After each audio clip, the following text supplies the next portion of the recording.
La taxe foncière, elle va de nouveau augmenter cette année, en moyenne plus 3,9%, mais certains auront plus de chances que d'autres. Des communes, en effet, réussissent à baisser leur taux pour le calcul de cet impôt. Voyons comment et pour quels résultats à Tonneins, dans le Lot-et-Garonne, Tristan Vartagnan et Eudeline Boiseult. Votre fiche d'impôt cache parfois de bonnes surprises. Regardez bien, la taxe foncière de cette commune a diminué de 2%. Et c'est déjà la deuxième année consécutive.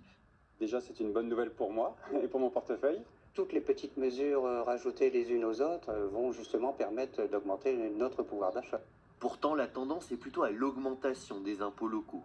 Plus 14% à Metz, plus 25% à Grenoble l'année dernière.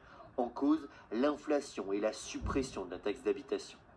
C'est une décision de pouvoir d'achat. Les gens dépenseront un peu moins, ou du moins pas autant, au niveau de nos taxes foncières. Eh bien, c'est la première pierre à l'édifice qui permet et qui donne envie de s'installer à Tonneins. Pour équilibrer le budget, la mairie de Tonneins doit réaliser de sacrées économies. Je vais démonter l'ancien matériel. En ce moment, chaque lampadaire est remplacé par des LED. Ça va faire des économies à la ville de Tonneins. Une lampe LED, c'est 4 fois moins en consommation qu'une lampe normale. L'éclairage est aussi coupé toutes les nuits à partir de 22 h. Le maire espère gagner 150 000 € à la fin de l'année. Et voilà, installation finie. Même chose du côté de ses salariés. En 10 ans, la commune s'est séparée d'une vingtaine d'agents.